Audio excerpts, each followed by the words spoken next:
देवरानी की सौतन। राधा एक सीधी सादी लड़की है। उसकी सास विमला तो उसे बहुत प्यार करती है, लेकिन उसकी जिठानी लता को राधा बिल्कुल पसंद नहीं। राधा अपने ससुराल में बहुत खुश थी, लेकिन उसकी ये खुशी ज्यादा दिनों तक नहीं टिकी, क्योंकि राधा का पति मिहिर उसकी सौतन ले आया। ये कौन है जी? आप किसको घर पर ले आए? ये इस घर की नई बहू और मेरी पत्नी सोनाली है। क्या आपने दूसरी शादी कर ली? ऐसा करते हुए आपको शर्म नहीं आई? आपने एक बार भी मेरे बारे में नहीं सोचा? ये क्या बोल रहा है बेटा? तेरी पहली पत्नी के होते हुए तू दूसरी शादी कैसे कर सकता है? कौन है ये चुड़ैल? निकाल इसे यहाँ से। माँ राधा, आप दोनों एक बात समझ लो। मैंने सोनाली से शादी अपनी मर्जी से की है, वो यहीं रहेगी। और राधा, तुम्हें यहाँ रहना है तो रहो, नहीं तो निकल जाओ यहाँ से। पर सोनाली अब यहीं रहेगी। राधा को मिहिर की बात सुनकर बहुत दुख हुआ। वो रोते हुए अपने कमरे में चली गई। तभी मिहिर सोनाली को उसी कमरे में लाता है और राधा से कहता है, राधा, तुम गेस्ट रूम में शिफ्ट हो जाओ। आज से सोनाली मेरे साथ इसी रूम में रहेगी। ये क्यों इस रूम में रहेगी? ये मेरा कमरा है, आप इसे लेकर गेस्ट रूम में चले जाओ। ओह डार्लिंग, इस गवार को तुमने सर पर चढ़ा रखा है। छोड़ो ना, हम दोनों गेस्ट रूम में ही चले जाते हैं। वैसे भी इस रूम का इंटीरियर डिजाइन मुझे खास पसंद नहीं आया। ओके डार्लिंग, जैसा तुम कहो। मिहिर उसे लेकर चला जाता है और राधा कमरे में बैठकर बहुत रोती है। तभी वहां पर विमला और लता आ जाती हैं। विमला राधा को समझाती है, लेकिन लता अपनी देवरानी के जख्मों पर नमक छिड़कते हुए कहती है, राधा, जरूर तुम में ही कोई कमी होगी जो तुम्हारा पति तुम्हारे हाथ से निकल गया और तुम्हारी सौतन ले आया। मेरे पति तो बिल्कुल वैसे नहीं है। वो किसी दूसरी औरत को आंख उठाकर देखते तक नहीं है। हाँ, मेरी ही कमी है कि मैंने उन्हें भगवान की तरह पूजा, उनकी हर छोटी से छोटी बात का ख्याल रखा। मुझे नहीं पता था कि वो मेरे साथ ऐसा करेंगे। लता बहू, ये कोई समय है ऐसी बातें करने का? जाओ, राधा के लिए कुछ खाने को ले आओ। अगली सुबह सब बैठकर नाश्ता कर रहे थे। तभी सोनाली और मिहिर भी वहां आ गए। सोनाली कहती है, डार्लिंग, क्या यहाँ रोज इतना ही ऑयली ब्रेकफास्ट बनता है? मुझे इतना ऑयली खाने की आदत नहीं। सुबह कुछ हेल्दी फूड खाना चाहिए। आज तुम ये खा लो डार्लिंग, कल से तुम जो कहोगी इस घर में वही बनेगा। ओके डार्लिंग, मैं आज तुम्हें अपने हाथों से खाना खिलाऊंगी। सोनाली मिहिर को अपने हाथों से खाना खिलाती है। ये देखकर राधा को बहुत दुख होता है। उसके बाद मिहिर अपने ऑफिस चला जाता है। तब लता सोनाली से कहती है, सोनाली, कैसा लगा तुम्हें अपना ससुराल?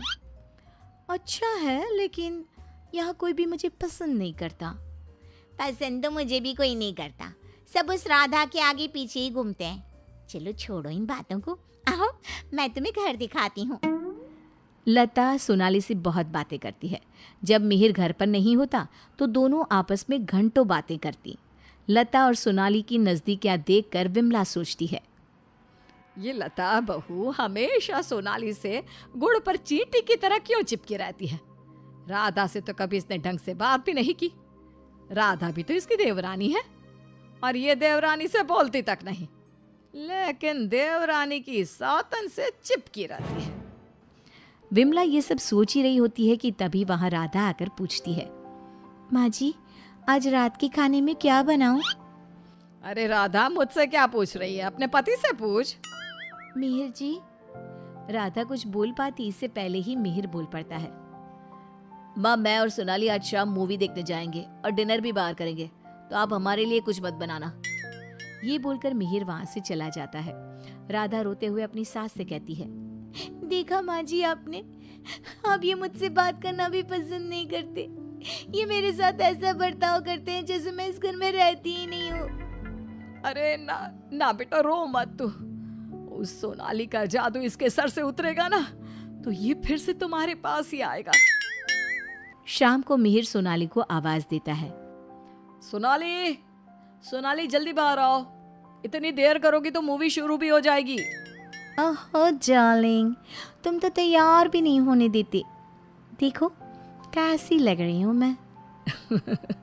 हमेशा की तरह बहुत खूबसूरत। अब चलो जल्दी करो, बहुत देर हो रही है।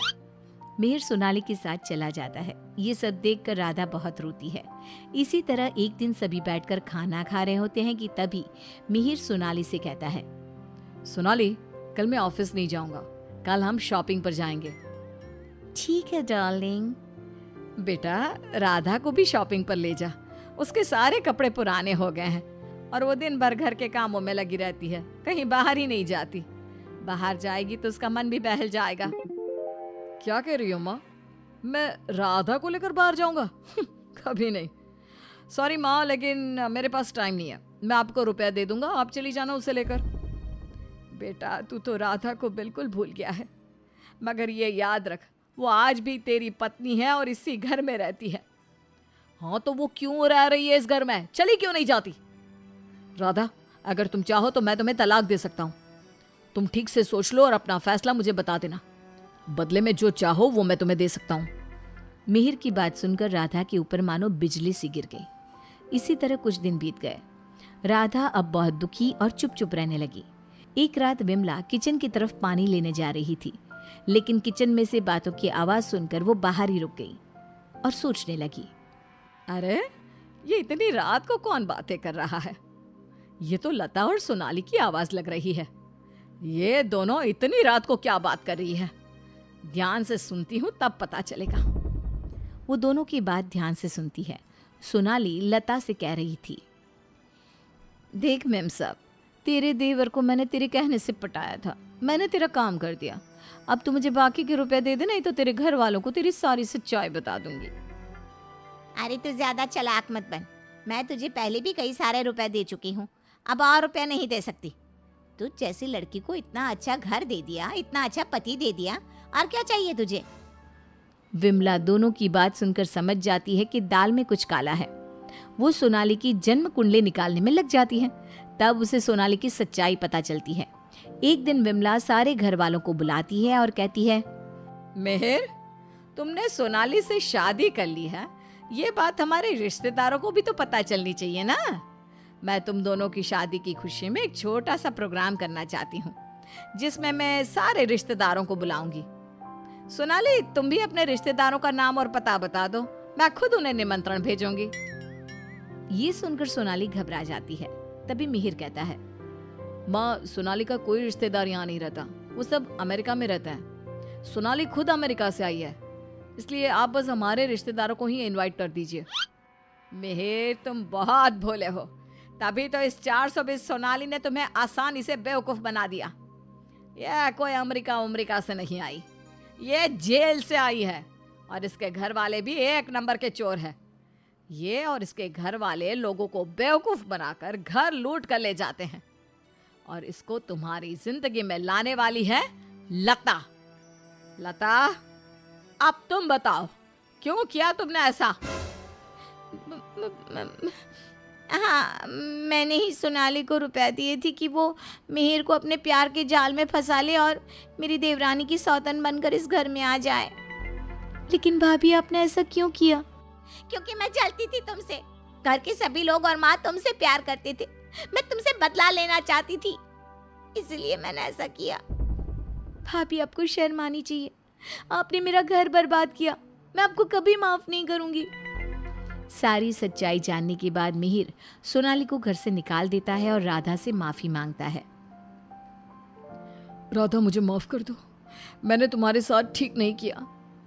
मिहिर, मैं तुम्हें माफ नहीं कर सकती और ना ही तुम्हारे साथ रह सकती हूँ। मैं जा रही हूँ ये घर छोड़कर।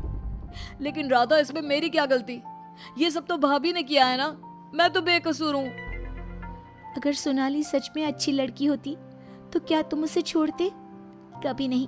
और इस बात की क्या गारंटी है कि कल तुम्हें सोनाली से अच्छी लड़की मिलेगी तो तुम दोबारा ऐसी गलती नहीं करोगे? राधा अपना सामान लेकर घर से जाने लगती है। विमला और मिहिर उसे बहुत रोकते हैं, लेकिन वो नहीं रुकती। राधा जाते जाते अपनी जिठानी से कहती है, भाभी, आप क्यों उदास खड़ी हो? आपने जो चाहा था वो तो पूरा हो गया ना। मैं जा रही हूँ हमेशा के लिए। अब आप ही इस घर की बहू हैं। अब सब आपको ही प्यार करेंगे, बस। तभी लता का पति विकास आ जाता है और कहता है, नहीं राधा, ये इस लायक नहीं कि इसे कोई प्यार करे। लता, तुम अभी इसी वक्त इस घर से निकल जाओ। मैं तुम्हें एक सेकंड भी यहाँ बर्दाश्त नहीं कर सकता। अगर मैंने तुम्हें इस घर में जगह दी तो न जाने कल तुम हमारे ऊपर कौन से दुखों का पहाड़ तोड़ दोगी। लता विकास से बहुत माफी मांगती है, लेकिन वो उसे घर से निकाल देता है। लता को इस बात का पछतावा था कि उसने अपना हंसता खेलता घर बर्बाद कर दिया। ना तो विकास अपनी पत्नी लता को माफ करता है और ना ही राधा अपने पति मिहिर को माफ करती है।